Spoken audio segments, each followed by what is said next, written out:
Welcome back to the Keep Going podcast, Vin Kennedy. I'm your host, Vin Kennedy. Today we have a special guest, Dan Flores. Dan, you want to do a brief intro? Yeah, for sure. Thanks for having me. And my name is Daniel Flores, born in Mexico City, moved to Dallas, Texas when I was 10 years old. And yeah, currently I'm in the fitness space as far as I enjoy doing endurance races. So Leadville 100, marathons, triathlons. And yeah, looking forward to this conversation. Absolutely. I mean, we're definitely going to touch on that. But just looking into a little bit and hearing you on other podcasts and you just talking as a whole, I was really it was like so cool to hear the entrepreneurial route you've taken. And I just want to start where it started with painting curbs, correct? Yeah, no, that's right. So back in high school, I started a small business called Cool Curbs, and pretty much painted the numbers outside of houses. So here in Texas, you have the sidewalk, and then you have the numbers outside painted either with white paint or black paint. So I was doing that as like a summer gig, and then eventually just learned some skills like knocking on doors, getting rejected, coming up with flyers. So really like learning my foundation of business. And yeah, I liked it. I think I was hooked ever since I started that. That's awesome. And then yeah, from there, um, you went right into like a lawn company, correct? Yeah. So I realized that I could only paint a number once every 2, 3 years. And I was like, okay, how do I make money weekly or bi-weekly? And then I had to pivot to lawn care. And yeah, man, like Texas heat, super hot out there, pushing a mower and doing it with a friend of mine. We're growing slowly, but we got up to like 18 houses in one day. So it was a workout, even though I guess it wasn't planned as a workout, just like pushing and sweating and same thing as the first business, just like knocking on doors, talking to customers, doing a pitch before I knew what a pitch was, and doing accounting, doing forecasts with it as well. And I did that to pay for school. So I graduated from college by mowing lawns, and I was able to pay for it. So yeah, man, overall, like grateful for that. I think that shapes a lot the person that I am now, and just grateful that I had the opportunity to do it. Yeah, no, that's awesome. And it shows like just like the entrepreneurial way. I mean, you just from one thing to another, like it's cool to be able to transition like that and then pay off school in the meantime. And what were you going to school for? So I did finance at the University of Texas at Dallas. And yeah, I did internships with like the financial side, graduated from college, and I was like, you know what, like this isn't for me. Like plugging in numbers the whole day was just something I didn't enjoy. I liked the fact that I could go out there and hunt. So I ended up doing sales afterwards. But yeah, because I got some foundation as far as like operations, finance, and accounting. And just I'm just curious, do you think you learn more in school or through like your ventures as an entrepreneur? I mean, looking back at it, I would say the ventures for sure, because it's something that you have a real example of. And yeah, you can read a book, but if you're not applying it, then it doesn't really matter. And with a real venture, like you get to see what works, what doesn't work. And I would say that's for Yeah, like the smaller, or like the small size businesses. Now, if you're like wanting to know how to operate a corporation or something larger, the school definitely helps a lot more with that. absolutely. And then that gets you into kind of present day, which you're running Momo Shack, correct? So I ran Momo Shack with my best friends for about 5 years, and actually exited at the beginning of 2023. So we built it up from the ground up, and got to a point where it served its purpose. And I was like, okay, I'm ready to transition out of it. But yeah, man, it was a good experience just building with friends and in a way family and being able to do it our way. So that was a cool experience. And what are you into now these days? Yeah. So right now, well, my background too is technology sales. So being able to, I guess, sell technology to help companies, whether it's like increase revenue, decrease cost. Been doing it for the past 7 years. So that's, I would say like that's my main gig. So like technology sales and all these other ventures I've been to add on top of that. And yeah, currently still the same, selling technology. And yeah, the goal is to eventually just be hyper focused on tech with fitness. And that's where I'm heading towards. Yeah, that's awesome. And yeah, it kind of ties in like your work ethic through your ventures shows in like I mean, I know we talked about it before the call and you briefly touched on it, but you just completed Leadville, which is some people say the hardest 100-mile race in the world, probably. Yeah, man. I think a lot of the grit, the things that I had to endure, persevere, translate into the ultra world, specifically Leadville. Because there was a lot of times where I just wanted to give up because my body couldn't continue, but it was all mental at the end of the day, like when I was trying to complete it. So yeah, I'm just grateful for this struggle, just being able to, in a way, flip pain into power allowed me to go the distance.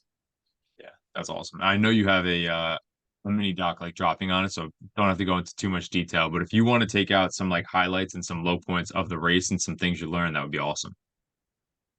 Yeah, yeah, for sure, man. So yeah, I do have a short film coming out, I would say end of October, early November. And really the goal has been to document the process from training to race and just show that it's possible to accomplish something if you're willing to put in the work for it. You can attempt big things, push through, make it happen. And that's the why of why I did Leadville 100.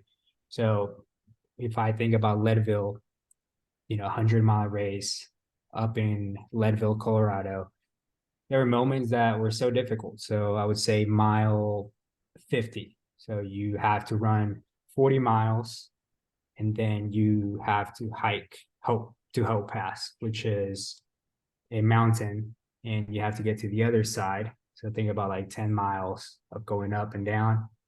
You get to the 50-mile mark, and then you have to hike back up. And it's a lot steeper when you're hiking on your second time up. And man, that was like the first time I was like, that's so difficult. Like my legs were just giving up, quads were destroyed at that point. But you got to think about it, it's like half of the race at that point. And that's where I had to dig deep.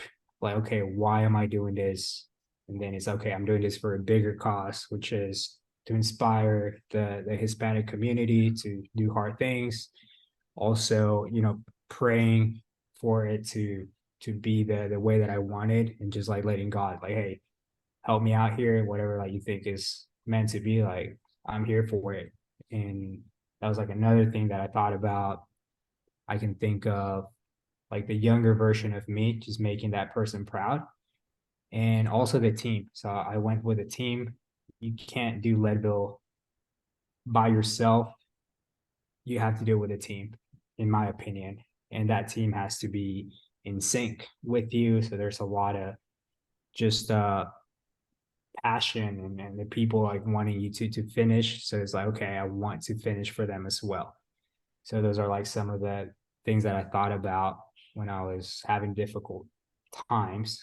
But if I can think of two places where I really struggled, I would say, yeah, coming back up Hope Pass, and then I would say 3 a.m. going uphill, mile like 86 with blisters, difficulty breathing.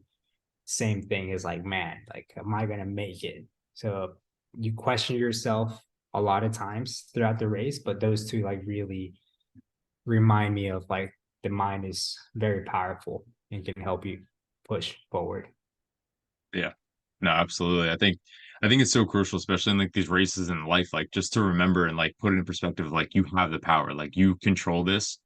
And the cool thing you touched on too, which I 100% agree with and feel is that like the difference with marathon training and shorter distances and the ultra distances is that this is a team effort. This is a group collaboration, and you can't do these races alone. I know some people show up to these races and crush these races alone, but they're generally people with like real backgrounds in doing so. It's not built overnight. Um, and then something too, I know you had a mantra throughout like prep and towards the end, if you want to kind of touch on that. Yeah, man. And yeah, just to like double down on that, the team is so important with ultra marathons, 50 milers, 100 milers, especially for, like people like me that we've never done it before, people that started running maybe like a year or 2 years ago. So completely agree. I think in order to make it happen, you need a solid team. So grateful for that team. And then as far as the, guess, mantra of Leadville 100, for me, it was si se puede.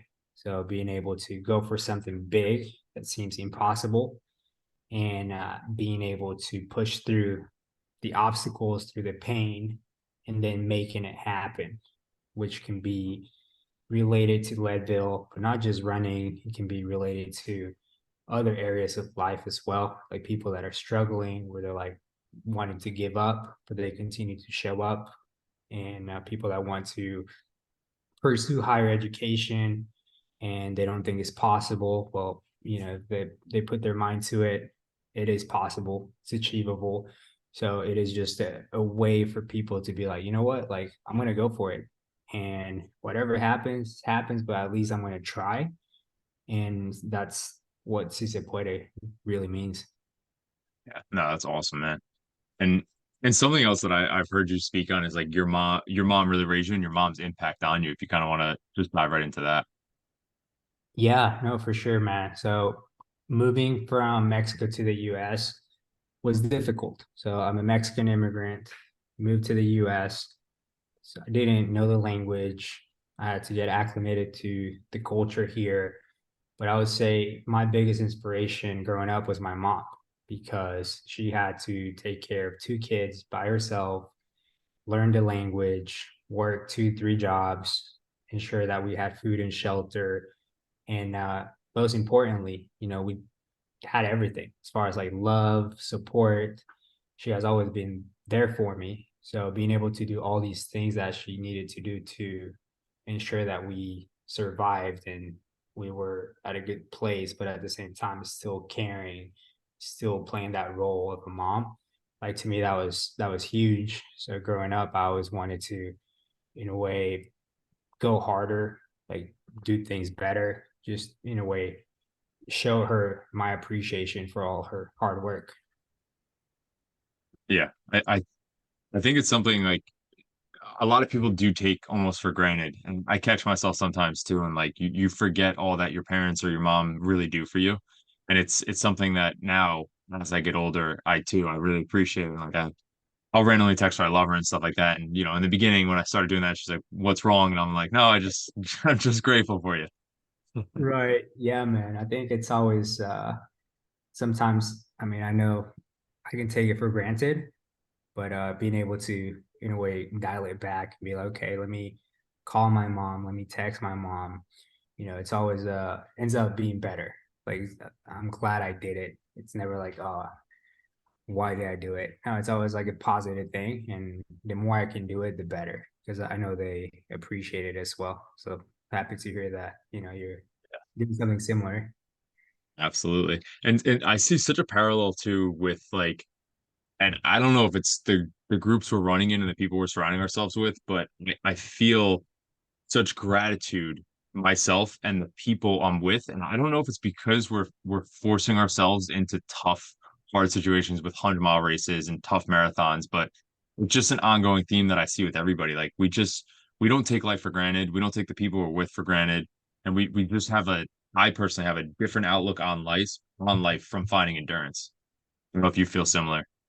Yeah, no, it's so cool, man. I think it goes back to the social media thing as well, because I personally don't know a lot of people that want to run long distances. Like if I take a look at my family, friends, they're really not into running, and that's completely fine. And at the same time, it's like, okay, social media allows us to connect with other people doing hard things. So the example that I usually have is, so there's this person that I appreciate. His name is Austin Myers. He lives in Austin, and we hopped on the call one day.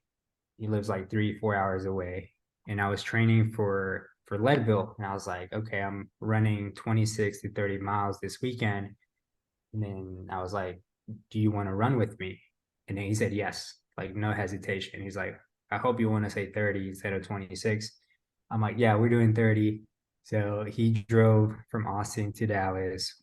We ran, then we recorded a podcast, had a weightlifting sesh, and we just like stayed connected ever since. But it's like, man, I'm so grateful for those people like Austin, like you, like people that are doing hard things and like we connect at that level. And I guess at first we thought we were crazy because nobody around us really did it. But it's like, no, like it's pretty normal once you start having these conversations. Like when I saw you do the 100 miler, I was like, that's what's up, you know, like he pushed, he endured, he persevered, made it happen. It's like he's a cool guy, man. And yeah, so grateful for you as well, man. Same to you, brother. And it's so true. And I don't know your personal journey with it, but like I saw some of this stuff in 2020. I was on this path of doing hard things. I did like the do it yourself, like half Ironman. And I thought I was David Goggins. Like, you couldn't tell me otherwise. And then I fell off, got back into it. And now finding community has been such a game changer with it. Um, and I just think it's funny because I just put myself on such an island with it, like you said, because the people directly around you aren't doing it and you do sound crazy. But then you talk to other people and it's like, oh yeah, I have 30 miles on Saturday. And it's like, oh cool, I'll come. And like Yeah. people find you. And I think that's a really cool thing with all of this too. And it's just with almost like chosen adversity, your people will find you. Yeah, no, 100%, man. And I see you with a community up in the East Coast. I'm like, that is so cool. Like you guys are running together, logging miles, sharing memories, and in a way, like you guys found each other through, I guess, by first doing what you like doing, and then people like started to relate to it. Like, oh, I do that too. And yeah, man, just the power of community. Absolutely, brother. And for you personally, you kind of touched on it earlier, but what really keeps you going? I would say trying to find out what my full potential is. So being able to push myself and being okay, I was able to do that. I know I can do better. And I think, I mean, every person that does like long distance running is able to unlock that. It's like, okay, you did 100 miles. You can do a lot of things. It's not just running. It's like, what else can you do? And just like that, point of like, okay, this is my breaking point. I'm passing through. I know I can get further and do something else with it. So I would say for me, yeah, just like what keeps me going is trying to figure out where that limit is and trying to push it. Yeah. No, it's so true. And it's so funny because I know people on the outside looking in, like they don't see a correlation with fitness and life. And all of us that are submerged in it, that's all we see is the correlations. Like I'm like, this is life. Like this is life. And I know personally for me, especially lately, and I know you're in a similar boat with like kind of coming back from these big races. The downside is the recovery. And you can't get right back into running, right back into training. Um, and you miss that part of you. And it's kind of hard not to lose yourself in that because this thing it's a part of you, but it doesn't define you. And that's something that I personally always struggle with and just lately I've been running even treadmill miles and like I walk out of the gym and I'm like I'm just on fire again. Like I'm like this is amazing. And Yeah. it's that because it just sets the tone for the day and it makes you think like I can do anything. Yeah, no, 100%, man. And yeah, that recovery part, man, that I think that's if not as difficult as the race itself, right? Especially when we're wired that way. Like, man, we want to go, we want to do things, and knowing that we have to be patient with it and in a way slow down with our normal rhythm. But yeah, you're right. I feel like just showing up, doing some sort of exercise, like at least for me, like that helps me as well. It's like I would say last or yesterday to the gym, did some arm work, and I was like, okay, like this feels good, getting back into it. But it's like I want to do something, and I feel like that shows, okay, we're the type of people that we want to push, even if it's a little bit, and we can't because physically we're like destroyed because of a race, but we're still showing up and like putting in some sort of work. Yeah, no, absolutely, man. I'm in the same boat, and for that reason, I even have coaches that tell me to like slow down because I could, yeah, like even for no reason on Tuesday I biked 100 miles. I just said I was gonna, so I just did it. But it's one Yeah, of those things where it's like in the long term, that's such a stupid thing to do, but it's like I was feeling it, so I fired. You know what I mean? yeah, it's like we have the coaches and then we kind of disobey the Yeah, a little bit. little bit. Absolutely. Turns out to And, be a good thing. yeah. And I just want to touch on the Ironman. What was that experience like? Because you mentioned you did a 70.3. Yeah, yeah. So I did one in Waco and then I did one in California as well. Man, coming from a place where like swimming is not my background or like cycling is not my background as well, it was really cool. It was a difficult challenge of prepping for it. And I would say my goal was just to get to the run because that's what I enjoy the most. And yeah, man, I was able to complete them and went through the process similar to any race of coming up with a plan, showing up, doing the work.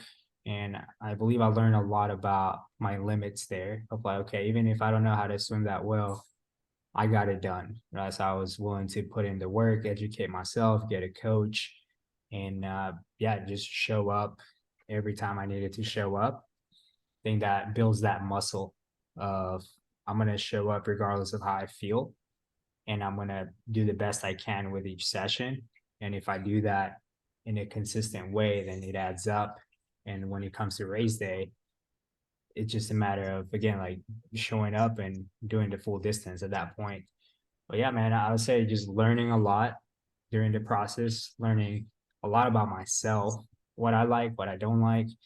And what I didn't like was, okay, I don't like the swimming part. I don't like the bike portion. So I'm gonna start doing ultras because I like the running part. Yeah. And you touched on something there too, which I know I've said it to you personally, like through DM on Instagram and stuff like that. And I know we have a great community and there's a lot of dudes that show up, but I personally was always like a part-time savage, but you're Yeah. not. You're one of those dudes that is absolutely nailed. Like I love people that are consistent. And I know I've said it to you. And it's just like I love seeing like the picture of the gym, the picture of the watch, and it's like it's clockwork for you. And it's just that's the stuff that keeps me going because everybody has those days where, it's raining out, it's cold out, you don't want to do it. But it's like I see your watch, I see you in the gym, and I'm like, this guy's nails. Like I have no excuse. Yeah, man. And I get the same thing from you, man, when I see you like show up to the gym and put in that strength training and then you do the miles. So I think it's just motivating overall, like people showing what they're doing, document it, documenting the process, and in a way like that's for me inspiration as well. And yeah, I mean, I don't know what that is. It might be like our personalities. I think for me, I really like to put numbers on the board. I think for me, like that's really what drives me when it comes to these workouts of like, okay, I'm gonna put something on the board today, and that in a way gives me a win for the day. So if I do that like from Monday to Sunday, it just feels good. And when I don't do it, it feels terrible. So it's like, okay, it's a good thing that I like to do that, and it's a good feeling. So I think for me, like that's what helps me to continue to show up. And then also, I would say understanding why you're doing something. So for me, Leadville 100, man, that was a 6 month block of training. And it's the longest that I've done. Like usually it's like 3 months, 4 months. And when I realized that it was gonna be 6 months, I was like, I need to have a stronger why of why I'm doing this race because I know I'm going to question myself at some point. It's like, why am I even doing this? It's like month three. Maybe I can slack off a little bit because, there's 3 months left. But yeah, understanding why, like being driven by a higher purpose too, like it's really cool because it allows you to really do it in a intentional way of like, oh, this is going to add up for that bigger cost. So yeah, for me, that mix of being driven by purpose, but also like, hey, I want to put numbers on the board. It's a really good combination for endurance. Yeah, it's so true. And the one thing too is that, and again, like we said, like you mentioned too, like sometimes it gets hard and you need to lean on that why. But it's a different game when you enjoy the work and you enjoy the process. And I think that's where we align. And I have buddies as well. And I just talked to a buddy of mine, Dan, about this today. And it's a different game because these races don't ever have to actually come and I'll still do this work. Like just enjoy the grind. Like you tell me I got to get up at Monday, 4 a.m., go hit some miles. And like, I'm getting in bed excited. Like it's just how it is. Yeah. Dude, you're one of the few people that I see on Strava that's up early putting in work. And I'm like, I can count on you. But like, yeah, Vin is gonna It's do true, yeah. it. Yeah, definitely a mutual feeling. And lastly, I just want to ask you if you had like one message to give to a younger version of yourself, what would you say? I would say to try hard things and just doesn't matter like the outcome. I think the attempt is what matters. And if I would have done that at an earlier age, I think that would have been a lot more fun. So like just going for it and know that the greatness is tied to the actual attempt and not the outcome. It's yeah. I mean, you have to be in the arena, and that's the best place to learn. It's so true. Yeah, man. Yeah, I really really appreciate the time. Honestly, I appreciate how you show up. I appreciate your consistency, and I'm always rooting for you.